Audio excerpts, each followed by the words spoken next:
The Qatar World Cup has already given us some incredible results and fantastic performances.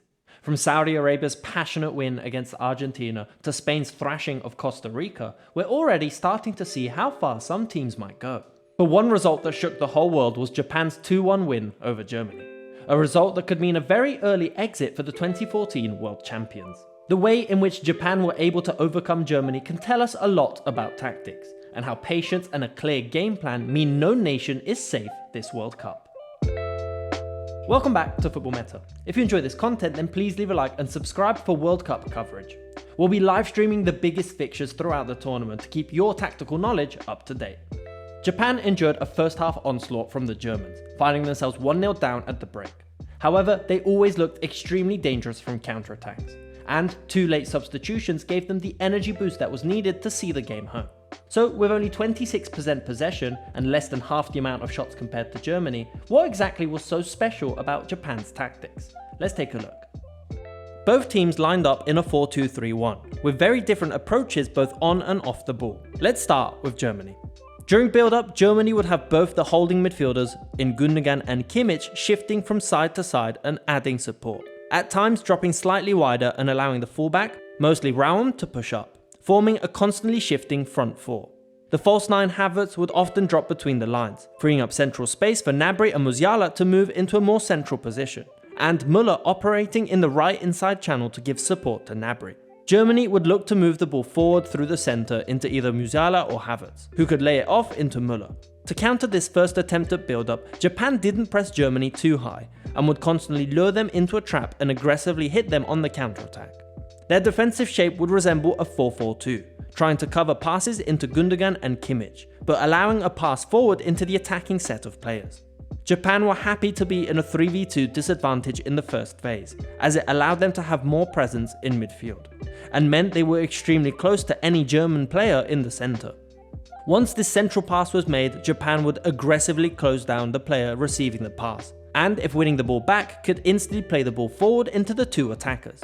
This is what led to Japan's first warning signs with an offside goal after just 7 minutes, with Kamada winning the ball back off Gundogan and instantly breaking forward with 5 players.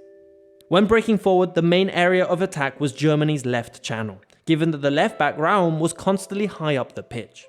Now, given Japan's compact structure, it meant the vast majority of the game was played in their defensive half, where Germany were able to create a lot of dangerous opportunities. The vast majority of their opportunities came from the left flank, where they would constantly look to create overloads through Raum, Musiala and Gundogan pushing up.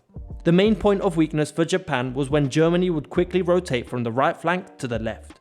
Given the initial 3v2, it meant that if the strikers couldn't move over to cover in time, the left centre-back Schlotterbeck would have space to push up in the centre, which would leave Japan's right winger Ito in a very tricky spot. If he pressed forward, then it meant that the right back Sakai was in a 2v1 against Raum and Musiala, and Germany were able to pick out Musiala in this position on countless occasions. If Ito decided not to press, he would have to shift back to form a back 5 to cover Germany's left back, freeing up more space in the centre for a pass into the attackers. On a few occasions, Germany's decision making let them down, as Ito was not always aware to the constant danger behind his back, as we can see by this shot from the outside of the box where Raum is completely unmarked, or what eventually led to Germany's penalty in the 30th minute. This overload on the left is reflected in Germany's touch map for the 90 minutes, with the vast majority coming from this flank. Given this constant threat on the left flank, if Japan committed too many players to stop these moves, a switch into Gnabry was also an option. However, given that Süle was used in a more defensive position, he was often isolated and struggled to link up play with his teammates, with only Müller operating more on the right flank. In the second half, Japan upped the pressure slightly, shifting to a more aggressive pressing structure and looking to regain possession higher up the pitch. The focus shifted from a clear 4-4-2 to a more man-oriented press, as we can see here in the 52nd minute. This often forced Germany to play the ball over the top into the forwards. However, if Japan regained possession, they could instantly have 4 players on the back line.